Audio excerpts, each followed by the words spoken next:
adik-adik, di sini kakak minta waktunya untuk mendengarkan dongeng. Apakah kalian bersedia mendengarkannya? Bersedia.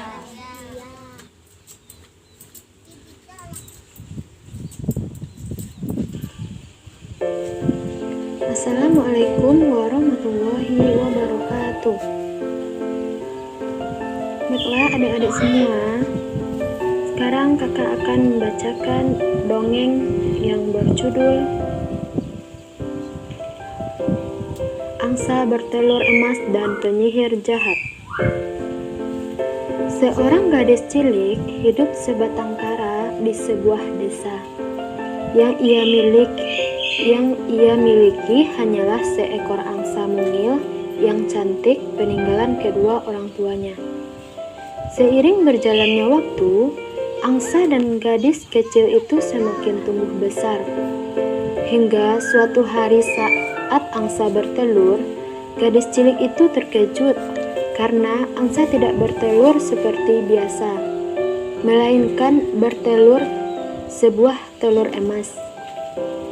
Mengetahui angsa miliknya dapat bertelur emas, gadis cilik itu sangat senang. Ia pun menjual telur emas itu untuk memenuhi kebutuhan hidupnya. Suatu hari, gadis cilik dan angsanya bertemu dengan seorang pengemis. Ketika itu, gadis cilik hendak menjual telur emas yang akan digunakan untuk membeli makanan. Saat melihat pengemis itu, gadis cilik merasa sangat iba. Ia pun memberikan telur emas miliknya kepada pengemis. Pengemis sangat berterima kasih pada gadis cilik itu. Beberapa hari kemudian, saat gadis cilik berjalan-jalan dengan angsa miliknya, ia bertemu dengan seorang kakek tua yang sedang menangis. Gerobak miliknya rusak parah karena ditabrak sekumpulan domba. Gadis cilik yang merasa iba memberikan telur emas miliknya pada kakek tua itu untuk membeli gerobak yang baru. Cerita gadis yang memiliki angsa bertelur emas tersebar hingga ke penjuru negeri. Seorang penyihir jahat yang mengetahui tentang telur emas itu pun berniat mencari tahu. Penyihir jahat pun menyamar menjadi seorang nenek. Saat melihat gadis cilik dan angsanya lewat, ia memanggil gadis cilik itu. "Gadis cilik yang cantik dengan seekor angsa, sudikah kiranya kau membantu nenek?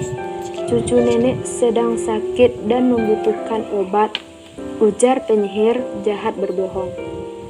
"Baiklah, Nek, aku memiliki satu telur dan dapat nenek gunakan untuk membeli obat serta makanan. Semoga cucu nenek lekas sembuh ya, Nek." Gadis cilik pun berlalu. Saat penyihir melihat telur angsa, pemberian gadis cilik itu benar-benar terbuat dari emas, ia merasa tidak puas dengan hanya memiliki satu telur. Ia menginginkan lebih banyak telur emas dari angsa itu. Penyihir jahat itu pun merencanakan sesuatu. Ia ingin mencuri angsa milik gadis cilik. Saat malam tiba, penyihir mengendap-endap ke rumah sang gadis untuk mengambil angsa. Gadis cilik yang tengah tidur pulas tidak menyadari bahwa angsanya akan dicuri. Namun, angsa mengetahui bahwa ada seorang penyihir jahat yang hendak membawa pergi dirinya.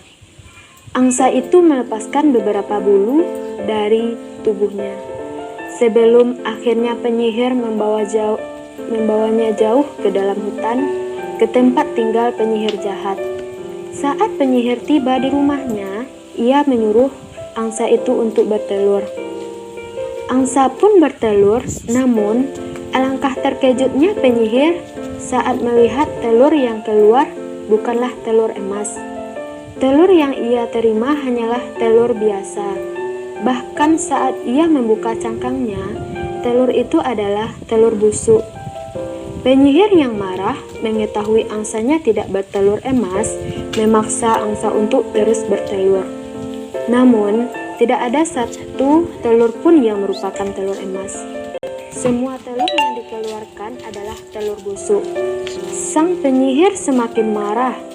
Ia pun membelah perut angsa itu, berharap menemukan telur emas di dalamnya. Namun, penyihir harus menelan kekecewaan karena tidak ada satu telur emas pun di dalam perut angsa. Saat gadis cilik mengetahui angsanya telah pergi, ia sangat sedih.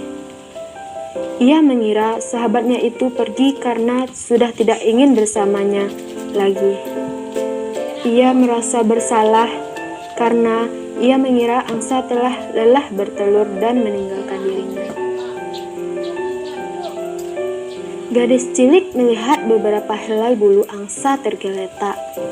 Ia pun mengambil bulu-bulu angsa itu.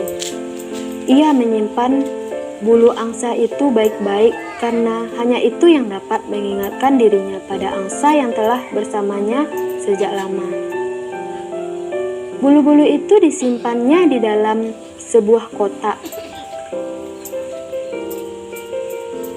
Keesokan harinya, saat gadis cilik membuka kotak yang berisi bulu angsa, ia terkejut karena bulu angsa itu sudah berubah menjadi beberapa helai kain.